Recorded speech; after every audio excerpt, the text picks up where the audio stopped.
Buenos días, chicos. Vamos a esperar un poquito a que se unan sus compañeros. Ya ayer, pues ya todos los que fueron ya tomaron fotos. Espero que se las hayan compartido a sus compañeros para que con base en esas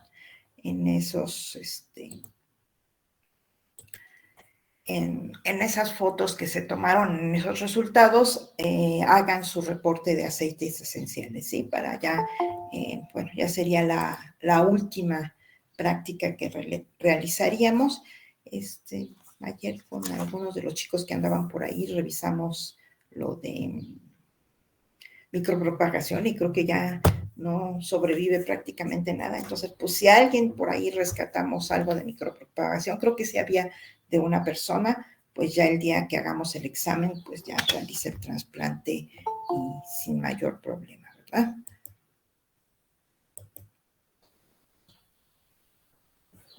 Vamos a esperarnos unos minutillos. Estaba yo revisando el calendario y déjenme ver. Yo creo que el examen lo hacemos el próximo viernes, no este viernes sería viernes 3, entonces lo haríamos el viernes 8. Déjenme ver, viernes, sí, es viernes. Espérenme tantito. No, viernes 10, perdón. ¿Sí? El viernes 10 haríamos el último examen parcial. Por ahí, si se dieron cuenta, bueno, pues puse unas preguntas para microalgas, pues eso les puede servir como una guía. Voy a poner, yo creo que hoy, otras preguntas con los últimos dos temas que serían los de biocombustibles y biocombustibles y bioremediación que vamos a ver el día de hoy. Y con eso, pues básicamente es para que ustedes tengan una guía de estudio y puedan presentar el último parcial, ¿sí? Entonces, esa es la idea. Pues ahorita subo las presentaciones que faltan y pues hoy tendríamos, no celebren mucho la última clase de teoría. Ya vamos a ver el último tema y les subiría yo las presentaciones y por ahí a mí se me fue alguna de subir, pues ahí me avisan y el viernes ya no tendríamos laboratorio, ya realizamos la última práctica. Sí les pido, si por ahí tienen deudas de algún trabajo, ya sea de teoría o de laboratorio, pues súbanlo. Más vale que lo suban a destiempo a que no lo suban. Es mejor una baja calificación por no haberlo subido que un 0, ¿verdad? Un 0 promedia más bajo. Acuérdense que la mitad de su calificación son esas tareas. Entonces, si tienen bien las tareas, pues van a subir muchísimo el promedio. Si no, si les falta, o sea, en general creo que casi todo el mundo no tiene muchas deudas. Entonces, por ahí, si tienen algún problema, pues ahí me mandan algún mensajito para que espere y no cierre yo. Yo ya voy a estar calificando las últimas cosas que tenemos por ahí pendientes para que podamos ya dar por concluido el curso, ¿sí? Entonces, otra vez los anuncios, ya hoy es la última clase, les subo las presentaciones, les subo una serie de preguntas que les sirven. Básicamente no se las voy a revisar, solo se las voy a subir para que les sirva de material de estudio, ¿sí? O sea, se las subo, es como una guía de estudio y con eso presentan el último parcial, el 10, los espero en el laboratorio, ¿sí? ¿Queda claro, chicos? Sí. Bueno, espero que sí, si no, por ahí les pongo las. Vale. Profesora, acabo de entrar, ¿ya dijo qué fecha va a ser el examen? El 10, el próximo, es 10 el viernes, ¿no? El otro viernes, espérenme tantito, sí, Ok, es 10. gracias. Sí, el 10. El 10 de junio, ¿sí? Ya, para que a mí me dé tiempo de hacer promedios y todo. Bueno, vamos a concluir lo que hemos estado viendo. Por ahí, mientras se unen los demás, quién sabe si se vayan a unir, También voy a dejarles ahí vamos a ver primero una presentación, luego vamos a hacer un video para concluir ya todo lo de microalgas y lo de biocombustibles, y vamos a empezar a ver o ver hoy el último tema, que sería bioremediación, ¿verdad? Habíamos comentado que había algunas aplicaciones de todo esto de biotecnología, pues vegetal en general, porque si vieron, a ver, alguien me quiere comentar cuáles serían los biocombustibles de primera generación. ¿A qué se considera como biocombustibles? ¿Algún ejemplo que me puedan dar?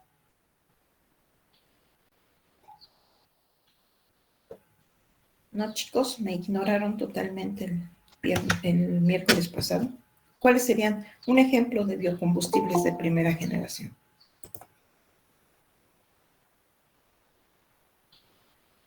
Aunque sea por el chat.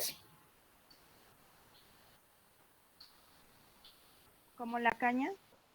La caña de azúcar, ¿verdad? Para hacer etanol. Muy bien, Berenice. ¿Y de segunda generación cuáles serían?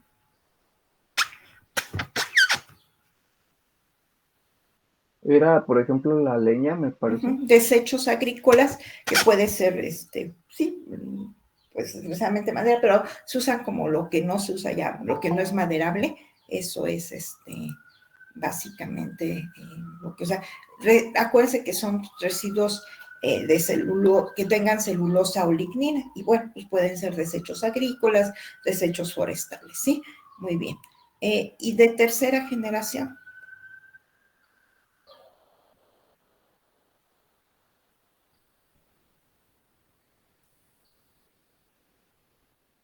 Vimos que también por eso No las sé. microalgas. Ajá, las microalgas, muy bien, muy bien. ¿Y de cuarta generación cuáles serían? Ahí ya eran organismos modificados, ¿no? Genéticamente. Genéticamente, exacto. Esos serían entonces los biocombustibles, los cuatro. Bueno, ya hay bastantitos. Voy a presentar esto rápidamente ya para concluir la parte de microalgas. Unos ejemplos se los voy a subir por si les llego a preguntar en el examen. Aquí estoy ya presentando. Y estas serían algunas de las microalgas que algunas ya ustedes ya las comentaron en los artículos que revisaron.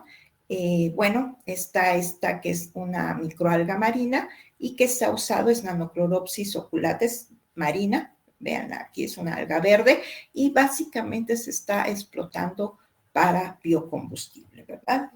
Son ejemplos nada más para dar ya un cierre a todo esto. Esta, pues esta hasta la vieron, es así como que la más abundante es Chlorella vulgaris, y aparte se usa mucho, fíjense, para cuestiones, aunque aquí no viene en esta presentación, para cuestiones de bioremediación. Vamos a ver por ahí algún ejemplo, porque es capaz de absorber, o sea, de que se peguen en su superficie, sobre todo para limpiar aguas que tengan abundancia de metales pesados, pero también se vende, se cultiva masivamente, se vende en cápsulas, es relativamente fácil encontrar, incluso si lo googlean van a encontrar así que venden capsulitas, y se ha usado también porque pues tienen una serie de propiedades, tiene pues muchos pigmentos y también pues básicamente por los pigmentos tendría un valor como suplemento alimenticio, ¿verdad? Y bueno, aquí dice que vitaminas y minerales.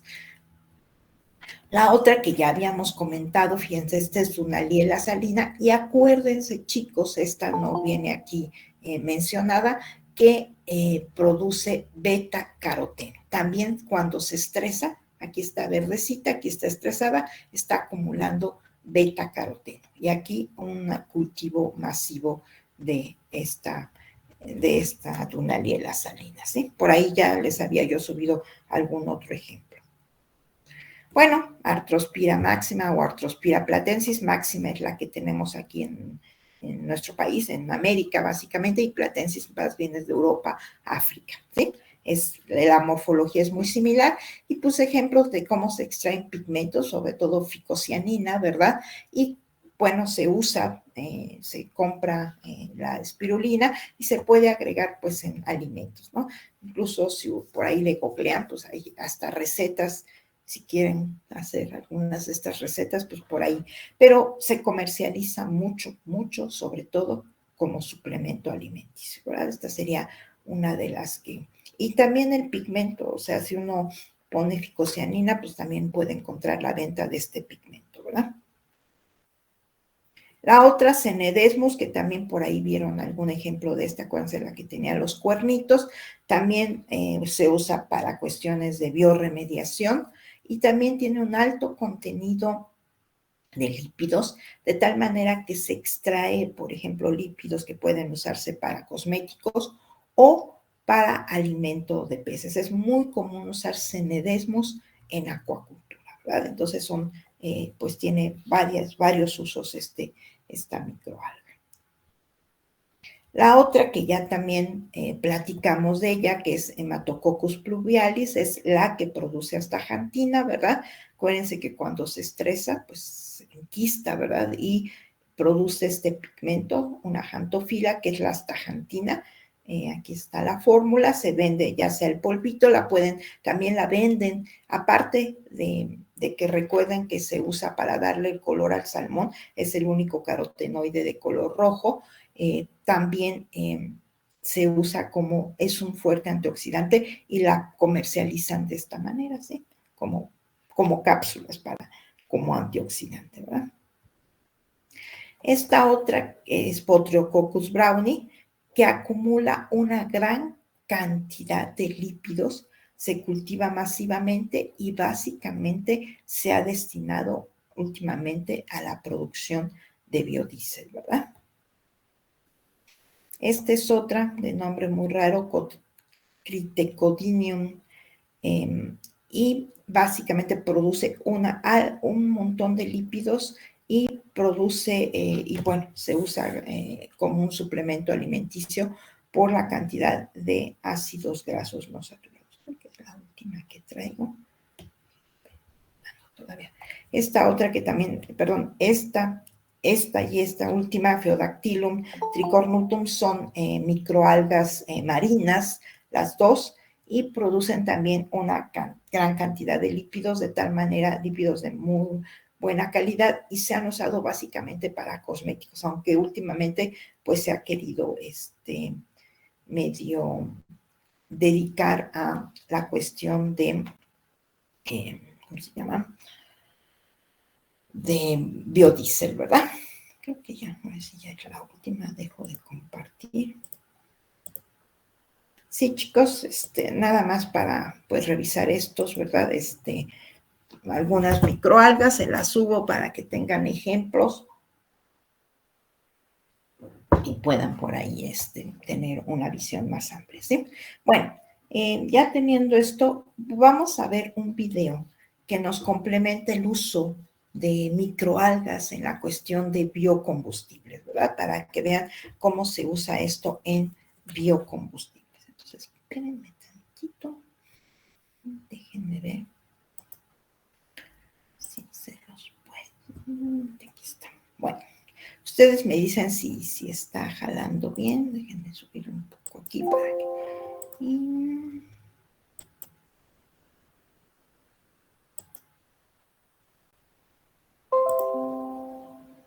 ¿Sí se ve, chicos? ¿Sí se ve el video? Sí, sí se ve. Sí, bueno, entonces... Mi nombre es María Segura y soy la directora de Ingeniería de Alga Energy. Alga Energy es una empresa dedicada a la biotecnología de microalgas. Las microalgas son microorganismos que realizan la fotosíntesis oxigénica, esto es, a partir de nutrientes como son el nitrógeno, el fósforo y el potasio y el dióxido de carbono, a expensas de la luz solar, generan su propia biomasa. Esta biomasa tiene un excelente perfil bioquímico compuesto por lípidos, por proteínas, por carbohidratos y otros compuestos. A partir de ese amplio abanico de productos que se pueden obtener de la biomasa, podemos resaltar los biocombustibles. El biodiesel se puede obtener a partir de la fracción lipídica por transesterificación directa de la misma. El bioetanol se puede obtener mediante la fermentación alcohólica de los carbohidratos de la biomasa. El metano se puede obtener a partir de una digestión anaeróbica también de la biomasa, es decir, a partir de un primer producto como es la biomasa en vía húmeda, podemos ampliar el abanico de productos y centrarnos en el biocombustible, en este caso, que más nos interese. Actualmente los biocombustibles a partir de microalgas no es una vía totalmente rentable, hay que reducir los costos de producción de biomasa y de obtención de esos biocombustibles, hay que optimizar los procesos de producción. También necesitamos reducir los costes de construcción, en este caso de los fotobioreactores. Es decir, hay que seguir trabajando en la investigación para hacer que esos biocombustibles lleguen a ser rentables el día de mañana. Pero a nivel técnico sí que son biocombustibles aptos para su quema en motores de combustión normales. Los biocombustibles que podemos obtener a partir de las microalgas son denominados de tercera generación. Esto es que no compiten con los biocombustibles de primero, o sea, al igual que los combustibles de primero y segundo, no compiten con terrenos que puedan ser destinados para cultivos agrícolas alimentarios. Es decir, podemos cultivar la microalga en un terreno baldío que no le esté quitando terreno a cultivos agrícolas tradicionales. Podemos cultivar la microalga en aguas salobres, en aguas marinas, en aguas residuales, es decir, no tenemos por qué utilizar aguas potables también destinadas para uso humano. Además, también se trata de un proceso respetuoso con el medio ambiente que en ningún caso repercute en emisiones de dióxido de carbono, y además tenemos unas tasas de producción muy elevadas, ya que las cosechas se pueden realizar de forma prácticamente diaria, en contrario con los cultivos terrestres agrícolas tradicionales. Déjenme dejar de compartir. Bueno, chicos, a ver qué pros y contras nos dijeron en el video del uso de las microalgas como biocombustibles. Primero, ¿qué pros? ¿Qué pro? Porque sí dice que tiene una serie de ventajas. ¿Y qué ventajas podrían ser?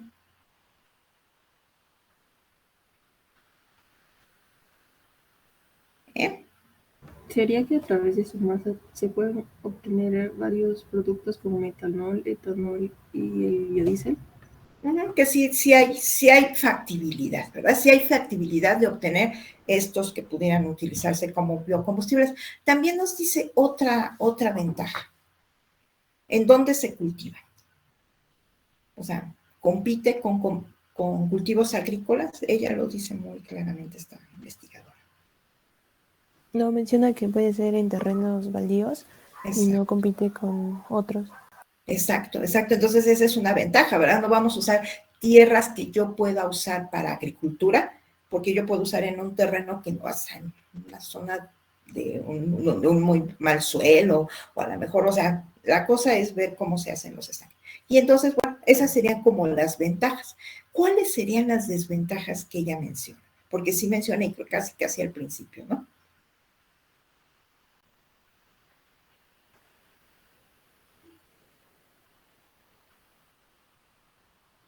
Chicos, a ver, ¿qué desventajas? ¿O no tiene ninguna desventaja el uso de estas microalgas? ¿Cómo que concluye? ¿Qué hay que hacer más para poder ya usarlas? ¿Todavía salen los precios? O sea, ¿qué hay que construir? ¿Qué hay que hacer mejor? Bueno, como reducir el costo del fotobioreactor de donde las cultivan, que es muy caro. Exacto, esa sería una cosa. ¿Qué otra cosa? O sea, ¿qué concluye ella de, bueno, sí puede obtener muchos productos, pero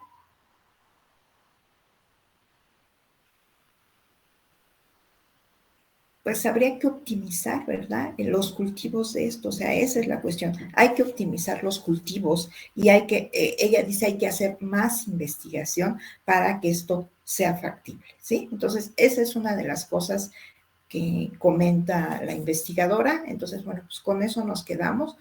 ¿Qué me dirían? ¿Es factible el uso de biocombustibles? ¿Cómo ven ese panorama? Usando, fíjense, en esta de biocombustibles están hablando de plantas superiores y de microalgas. Entonces, ¿ven factible el uso o no? ¿O qué? ¿O cómo lo ven ustedes? De biocombustibles.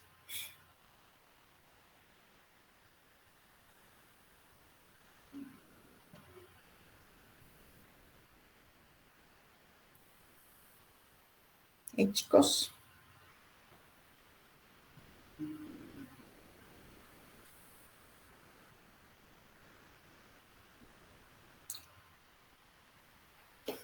Ahora están dormidos, a ver, díganme. Profesora. Sí, Juan. Bueno, es que con lo que hemos visto y en conjunto con el artículo que yo estuve revisando para la actividad de la práctica, bueno, yo sí vi que era muy factible. Nada más ahí creo que un obstáculo era el qué especies vamos a ocupar, porque ahí lo que procuraban en el artículo era usar especies nativas del sitio donde iban a hacer la producción, para que así obviamente se reportara una buena producción. Pero pues realmente destacaban que pues sí era pues es factible. O sea, sí es algo que puede contribuir a, pues por ejemplo en esa parte, pues, al ser un biocombustible pues no contaminaba tanto. Y pues nada más era el obstáculo, la producción, pero pues como le comento, mientras se utilicen especies endémicas de ese sitio, se presenta una buena producción. Ese sería, bueno, y básicamente a lo mejor sí mejorar los sistemas de cultivo, como por ahí nos decía.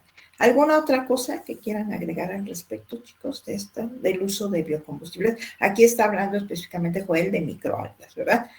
¿Las otras opciones serían válidas? A ver, díganme, los de primera o segunda generación, ¿serían válidos? O sea, le ven futuro, aunque muchas, por ejemplo, la que mencionó Berenice de caña de azúcar ya es una realidad, ¿no? Incluso en algunos lugares también el maíz. Pero ahí, ¿está bien, no está bien? ¿Qué peros, qué pros, qué contras le ven a eso? Yo recuerdo que usted nos estaba comentando que ya de la segunda generación o tercera, no recuerdo, como ya se están utilizando también productos que se utilizan como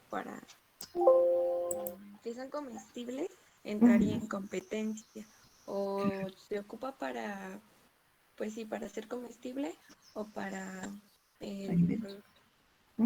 Sí, por ejemplo, esos serían los de primera generación, pues sí, o sea, vamos a usar maíz para hacer biocombustibles o para comer, ¿verdad? O sea, si nos sobrara, pues a la mejor, ¿sí? Ahí sí sería un problema. A la mejor, pero yo siento que todavía no está muy bien establecido la obtención de estos biocombustibles a partir de desechos lignocelulósicos. Podría ser, pero habría que ver en realidad qué tanto se puede obtener, ¿sí? Porque, pues, por ejemplo, desechos lignocelulósicos son todo lo que queda después de las cosechas, hasta a lo mejor podría ser lo que nosotros estamos desperdiciando por ejemplo, de la verdura cuando cortamos, pues hay mucho desperdicio. Si eso se pudiera llevar a producción de biocombustibles, pues podría ser, porque en realidad sí se desperdicia mucho de esto, ¿no? O todo lo que queda en el campo. Entonces, eso podría ser, pero todavía, y bueno, la investigadora que habla en esto, dice que en el caso de las microalgas falta todavía investigación, pues yo pienso que en varios de esos también falta investigación. ¿Sí queda claro, chicos? ¿Algún comentario adicional que quisieran hacer? Bueno, de todas maneras yo subo la presentación, no creo que no se las he subido de biocombustibles para que por ahí la vuelvan a revisar, ¿sí? Bueno, vamos a empezar, todavía tenemos tiempo de esta llamada.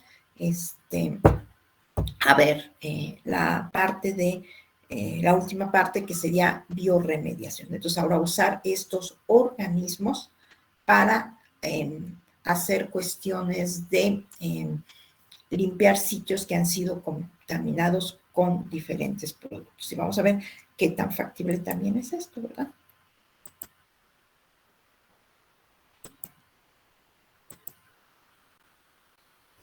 Bueno, por ahí ya la deben de estar viendo, la pongo en grandote y vamos a ver.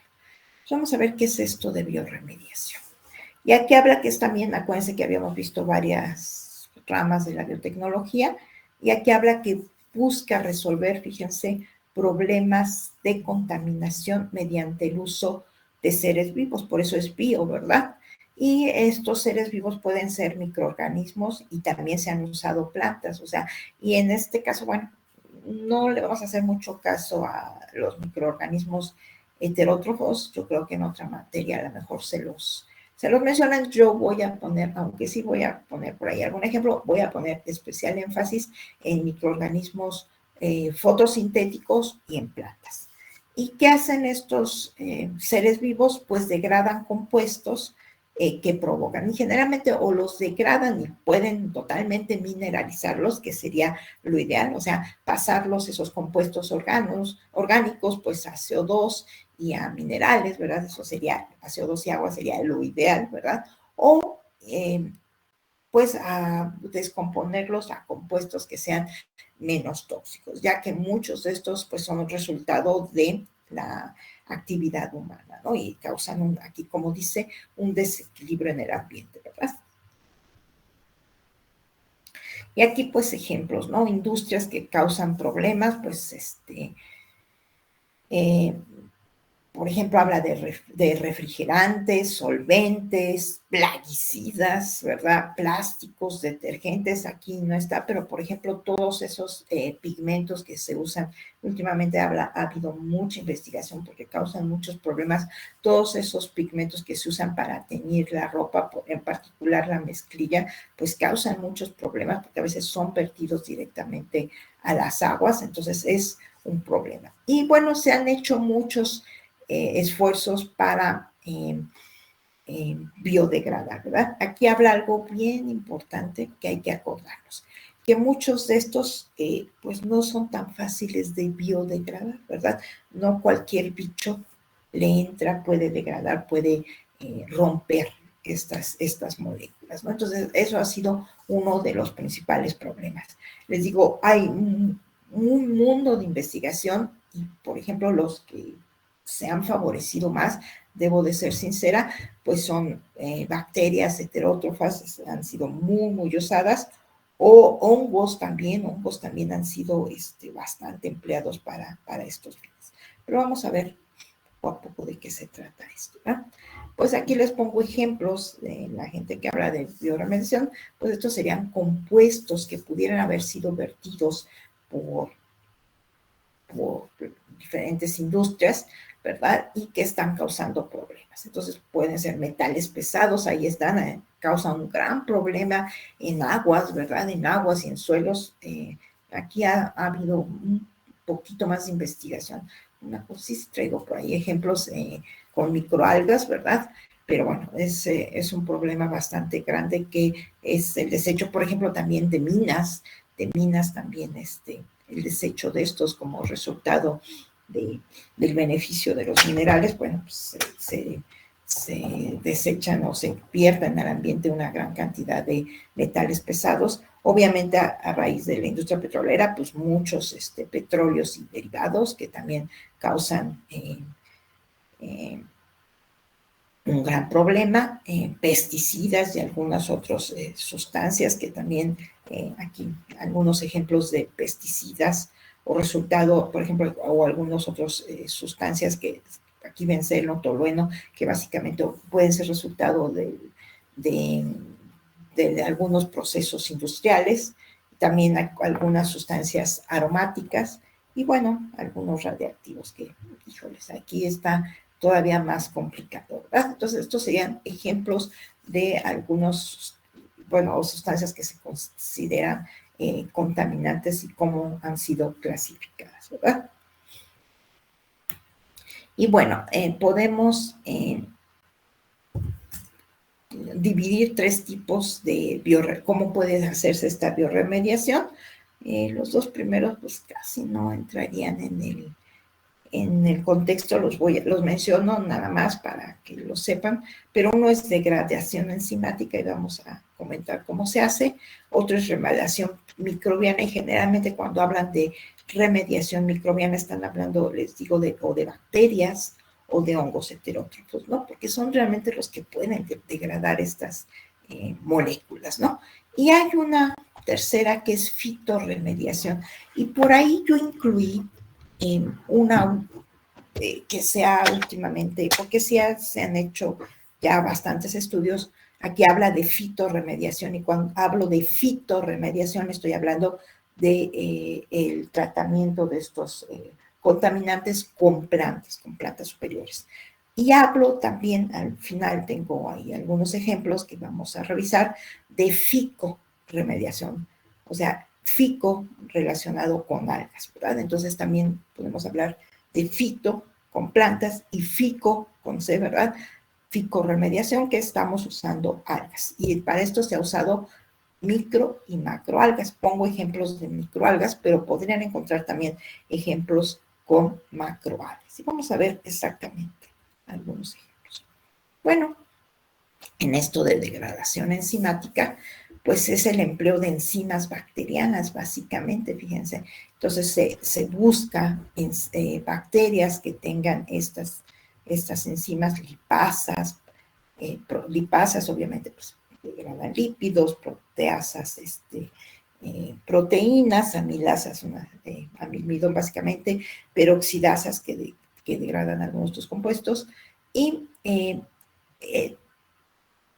fíjense, buscan estas enzimas, buscan primero los microorganismos y estos microorganismos generalmente se aíslan de estas zonas que están contaminadas, pero como son efluentes básicamente o suelos muy, muy contaminados, no es posible hacer la bioremediación con los propios microorganismos, de tal manera que se extraen, se aíslan, podríamos decir, las enzimas y a veces se hace un proceso que se conoce como,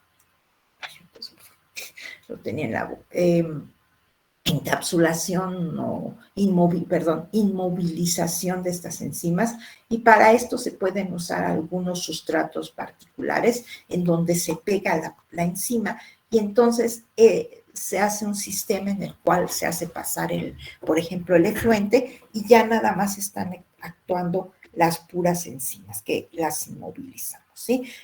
Por ejemplo, cuando uno lo hace con microalgas, por ahí debí de haber, por ahí tenía yo algún ejemplito, que también se pueden atrapar y, por ejemplo, se usan algunos geles, se usa alginato, algunas otras sustancias de donde uno atrape, no sé si por ahí no sé si todavía haya de este tipo de detergentes y a ustedes les tocó. Hubo una época, últimamente no me he fijado si todavía existen, que decían que degradan biológicamente, ¿no? La mugre, ¿no?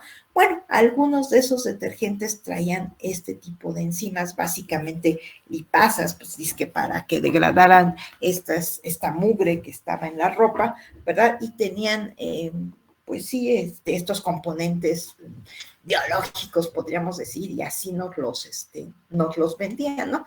Nada más que, pues, realmente para que esto funcionara, pues uno tendría que haber lavado. Me voy a fijar si todavía hay de estos detergentes.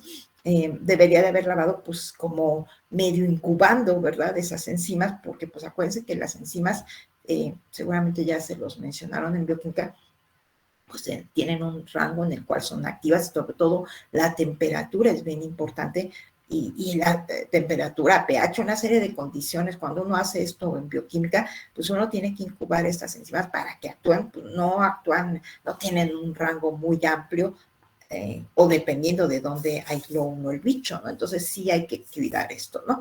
Pero es algo que se ha usado, que se ha explotado, ¿verdad? Y bueno, aquí pongo este ejemplo en el cual están, fíjense, estos efluentes, en donde muchas veces los que son súper tóxicos, pues de industrias textiles, ¿verdad? Y bueno, se usa, fíjense aquí un ejemplo, peroxidasa para degradar fenoles y aminas aromáticas en aguas residuales, ¿verdad? Entonces, pues es una manera, o sea, usar exclusivamente las enzimas, ¿verdad? Ese sería un primer punto, ¿verdad? Que realmente no tiene mucho que ver con este curso, pero bueno, se los menciono para que lo conozcan. A lo mejor en algún otro curso seguramente lo van a ver más ampliamente. La otra, y les digo, estos básicamente están usando pues bacterias heterótrofas, ¿verdad? Y fíjense, aquí se usan microorganismos, entonces aquí están microorganismos y piensen que puede ser bacterias u hongos, y generalmente les digo, estas bacterias u hongos, pues ¿cómo hace uno? Pues uno o va a una planta de tratamiento de aguas residuales y es muy común que uno pida estos lodos activados, que es pues un consorcio de bacterias y hongos que están ahí, y entonces de ahí, o ya sea que aísle uno los bichos y vea si son capaces de degradar algún efluente que uno quiere limpiar, o use todo, pueden ser aislados los bichos o usar todo ese lodo, todo ese consorcio, porque muchas veces en estos pues tipos de investigaciones a veces uno usa consorcios, ¿no? Porque un solo organismo a veces no es capaz de degradar esto, ¿sí? Aquí habla, bueno, de que los autóctonos o puede uno traer de otros lados, ¿no? Lo ideal es de los sitios en que están contaminados ahí. Fíjense, entonces tenemos una fuente de carbono que es la contaminante, ¿verdad? Esa es la que usa, es el sustrato, pues generalmente pues ya vieron, perdón que me regrese, pero pues, bueno, estos sí son iones, ¿verdad? Pero gran parte de estos pues son compuestos orgánicos, compuestos que tienen carbono, entonces tendría uno que ver exactamente cuál es su estructura. Ver si los microorganismos son capaces de usarla como fuente de carbono. Generalmente cuando hace uno este tipo de investigaciones, aparte de poner la fuente de carbono, pues ve uno qué cantidad de fósforo y nitrógeno haya para que estos microorganismos se puedan desarrollar, ya sea si está uno biorremediando un efluente, o sea, agua o un suelo, ¿verdad? Y lo que uno esperaría, chicos, es que haya un proceso de mineralización, o que se vaya completamente a CO2 y agua, o sea, completamente degradado, eso sería lo ideal, o que este microorganismo pueda degradar y darnos un compuesto que sea menos tóxico, ¿verdad? Entonces, eso es lo que estamos haciendo. Y como dice aquí, pues usa unos microorganismos del mismo sitio que uno haya encontrado ahí, o de otros ecosistemas, ¿no? Que sepa que puedan degradar, ¿verdad? Y bueno, pues aquí lo que hace es poner en contacto de ese efluente o de ese suelo el bicho, y bueno, pues uno busca que estos sean menos contaminantes los compuestos, o que de plano se haya mineralizado, ¿verdad? Eso es a lo que se conoce como remediación microbiana, y hay incluso ya empresas que se dedican a esto, decir, bueno, pues aquí hubo un derrame de algo, llegan, tienen ya bichos que ya tienen esta capacidad, ¿verdad? O sea, cepas que tienen esta capacidad de algún tipo de microorganismo, y lo ponen para que haya esa degradación, ¿verdad? Bueno, aquí, como siempre me adelanto, pero bueno, aquí está algunas bacterias y hongos, ¿verdad? Les digo, bacterias y hongos son las buenasas en este tipo de cosas. Pueden degradar pues una gran cantidad de compuestos orgánicos, ¿verdad? Y algunos otros, fíjate, hablan de algunas bacterias que pueden concentrar metales pesados.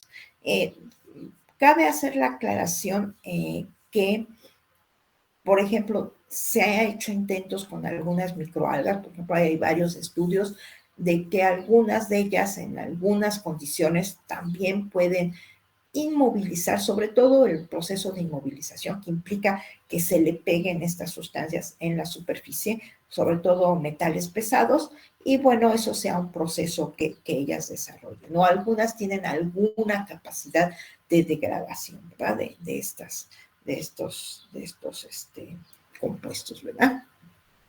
Bueno, aquí en medio, en dibujitos, cómo pueden dizque comer los derivados de petróleo, los metabolizan y finalmente, pues, los convierten en gases y agua al final, ¿verdad? Aquí está el bichito que está haciendo la degradación, ¿verdad? Así, pero básicamente les digo, pues, hay que buscar estos organismos. Las empresas que se dedican a esto, pues hay ya hasta bacterias y hongos que ya tienen como cepas, que han comprobado que tienen esta capacidad, o uno trata de buscarlo. Les digo, y básicamente cuando hacemos muchas de estas cosas, pues a veces uno va a esto que se llaman lodos activados, que no es otra cosa que un consorcio de bacterias que tienen la capacidad de degradar. Y uno va a plantas de tratamiento de aguas residuales a conseguir estos microorganismos. Y la otra que sería el otro tipo, que es fitorremediación, ¿verdad? Entonces uno es las enzimas inmovilizadas, el otro es usar los microorganismos como tal, y la otra es usar plantas, ¿verdad? Algunas especies vegetales se han ya documentado, ojo, fíjense, son capaces de absorber, acumular y tolerar altas concentraciones de contaminantes, ¿verdad? Entonces uno puede poner ahí en esa zona, pues, estas plantas, ¿verdad? Y ver cómo, pues, hacen un proceso de limpieza de esas zonas, ¿verdad? Esta sería la parte que ya está mucho más relacionada con el curso, y les digo que de todas maneras al final les voy a poner un capítulo en el cual se están usando algas como microalgas para hacer estos procesos, ¿sí?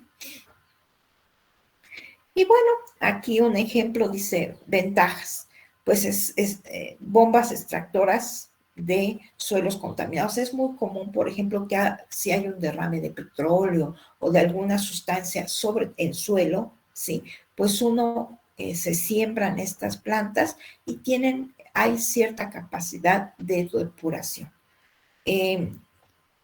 Algunos pues pueden ocurrir más rápido con plantas que con microorganismos, no necesariamente, ¿verdad? Y fíjense aquí la ventaja de estos métodos, aunque más adelante traigo un comparativo, pueden descontaminar superficies grandes o finalizar la descontaminación.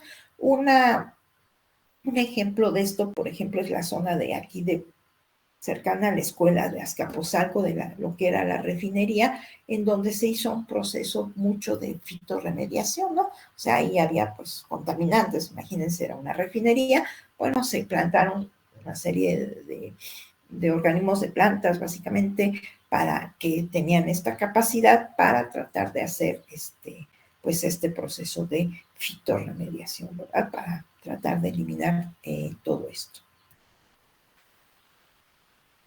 Desventajas, bueno, pues el problema es que dependiendo del tipo de planta, pues hay algunas que tienen una superficie radicular no muy extensa y entonces pues nada más limpiaría pues la parte superficial. Si tenemos plantas que tengan unas raíces más profundas, pues entonces sí limpia mucho más, ¿verdad?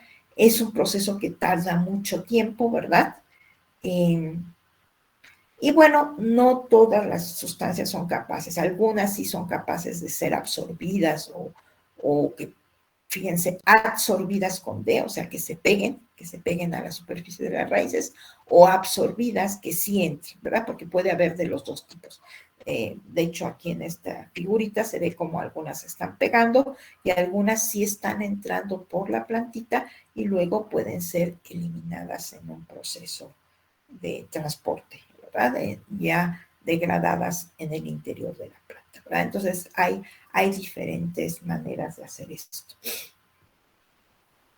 Bueno, aquí no me voy a enfocar demasiado, no voy a hacer demasiada, pero por ejemplo, hay algunas que solo se quedan a nivel de la raíz y bueno, se habla de rizoremediación, algunas simplemente se quedan pegaditas, Por ahí hay unos estudios muy interesantes en donde se ve fotos, sobre todo de microscopía de barrido, en donde se ve cómo algunos contaminantes, sobre todo algunos aromáticos o cosas así, se ven los cristalitos que se quedaron pegados en las raíces, ¿verdad?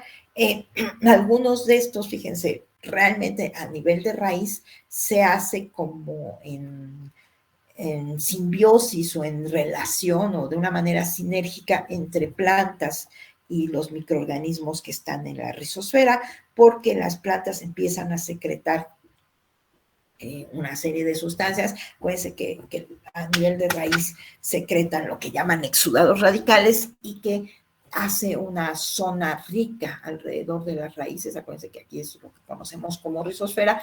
Como empieza a secretar la planta una serie de sustancias, empiezan a crecer muchos microorganismos a su alrededor y estos son en realidad los que empiezan a hacer una degradación de esas sustancias y a eso se le llama fitoestimulación, ¿verdad? Entonces puede ser que pues se peguen, ¿verdad? Simplemente, o que en conjunto con microorganismos pues haya una fitoestimulación y los microorganismos de la rizosfera sean los que degradan. También puede haber lo que llamamos, fíjense, fitoextracción, que sí entren y pueden quedarse en el resto, en las hojas, en el tallo, o sea, se están movilizando, ¿verdad? Eso se llama fitoextracción y algunos hasta pueden ser movidos hacia la atmósfera por el proceso de transpiración, ¿verdad? O que si haya una degradación, algunos sí podría haber. Entonces hay diferentes mecanismos, ¿verdad? Simplemente quedarse en las raíces o quedarse en las hojas o sufrir sí una pequeña degradación. Hay diferentes maneras de que uno puede ver que esto está sucediendo dentro de las plantas, ¿verdad? Aquí digo fitoextracción, ¿verdad? Pues simplemente se están extrayendo, sí se están metiendo y se están quedando en las hojas y básicamente son, vean aquí, muchos metales pesados, también a través de las raíces, pues simplemente a veces se quedan aquí en raíces exclusivamente, ¿verdad? Y bueno, hay sobre todo también muchos metales pesados. Pues fitoestabilización, pues muchas veces las absorben, se quedan en las hojas y ya no están en el suelo, ¿verdad? Fitoestimulación, lo que veíamos, que hay una serie de exudados y al haber exudados radicales, hace que haya una gran cantidad de microorganismos y van a ser los que degradan, ¿verdad? Algunos pueden, como les decía, fitovolatilización, que sí pueden ser extraídos del suelo y llevados a la atmósfera, ¿verdad? Y algunas otras que sí pueden, algunos compuestos, degradarlos, ¿verdad? Degradarlos, ya sea que los almacenan dentro de la propia planta, ¿verdad? Entonces, hay diferentes mecanismos en los cuales se está haciendo este proceso, ¿verdad? Por ejemplo, se ha usado muchísimo las plantas acuáticas, ¿sí? Es algunas que hay muchas, y no es así muy reciente, y en la foto que les presento aquí, bueno, el dibujo más bien es de, no sé si, seguramente, no sé si lo hayan visto, pero es lo que se conoce como lirio acuático, que pues en muchos canales está causando un poquito de problema, porque es una planta acuática, crece mucho, y, por ejemplo, si es un canal de riego, pues si empieza a crecer mucho, pues luego llegan a secar esos canales de riego, porque una característica de esta planta es que transpira mucho, ¿sí? Pero por el mismo hecho de transpirar mucho, pues a veces hace que jale y que pueda absorber, y le digo, y es tolerante, fíjense aquí, a altas concentraciones de metales pesados. Puede acumular esos metales pesados, se reproduce rápidamente y bueno, pues ya lo puede cosechar. Nada más que sí hay que estar como cuidando mucho esto porque estas plantas pueden secar de esa agua, ¿no? O sea, acabarse el agua porque sí tienen una alta transpiración, ¿verdad? Pero fíjense, aquí hay seguramente lo saqué de algún artículo, están absorbiendo cromo, que es un metal pesado bastante tóxico, ¿verdad? Pero sí son capaces. Aquí uno de los peros que se le ha puesto a este sistema es que pues este cromo queda acumulado en toda la planta, ¿verdad? O sea, sí la puede extraer del agua residual donde esté, pero, o del efluente donde pongamos este lirio, pero ese cromo va a quedar en toda la plantita. Entonces, esa planta después tendríamos que sacarla y a lo mejor, pues, incinerarla y esas cenizas van a tener cromo. Entonces, sí hay que depositarlas en algún sitio, pues hay zonas donde se pueden pues, depositar para que no cause problema en el ambiente, ¿verdad? Pero sí son plantas que se han usado mucho porque tienen una gran capacidad de extracción, sobre todo de metales pesados, ¿no? Y bueno, pues aquí ejemplos de cómo tienen, fíjense, unas raíces muy, muy grandes. Aquí no se aprecia también, pero sí tienen un sistema radicular muy, muy amplio, pues ahí es un sustrato para que crezcan bacterias y esas también ayuden a degradar. Pueden filtrar una gran cantidad de sustancias, ¿verdad? Y bueno, como tienen una gran cantidad de tallos y hojas, pues eso hace que pueden tener una serie de ventajas que aquí les están comentando. Y bueno, sí es muy, muy conocido que pueden acumular en sus hojas o en sus tallos una gran cantidad de estos contaminantes. Entonces, sí son plantas que han sido muy usadas, ¿verdad? Aquí un ejemplo, una investigación. Fíjense, usaron Eichhornia crassipes, que es este es el lirio acuático, ¿sí? Y estas son otras dos, este es ninfoides volteani, y creo que el otro no le puse la fotito, pero son plantas acuáticas. Este es el famoso lirio acuático, y en esa investigación que hizo estos autores, lo que hicieron es ver cómo cambiaba en ese efluente de aguas residuales y se veía una disminución en turbidez, en sólidos, en demanda química y bioquímica de oxígeno y en coliformes totales y fecales, ¿no? O sea, les digo, sí hay muchos estudios, sí está muy documentado el uso de este tipo de plantas, ¿verdad? De plantas acuáticas. Otro de los que han usado mucho, fíjense, es hasta es una revisión, ¿verdad? El girasol, ¿verdad? Para fitorremediación de muchos contaminantes. Aquí, fíjense, es una revisión, o sea, que quiere decir que son el compendio de muchos otros investigadores y de metales pesados, hidrocarburos y otros contaminantes. Es una planta hiperacumuladora, que quiere decir que puede extraer estas sustancias del suelo donde están plantadas y las acumula en sus hojas. Les digo que después, pues, habría estas plantas que se usaron para biorremediar un sitio, pues habría que, generalmente se incineran y esas cenizas, pues sí se tienen que depositar en zonas particulares que se destinan para esto, ¿verdad? Bueno, chicos, estamos ya casi, está terminándose esta llamada. Corto esta llamada y nos conectamos rápidamente a la siguiente, ¿sí? Para terminar esto, ¿sí? Sí, profesora. Entonces, Profesora. y ahorita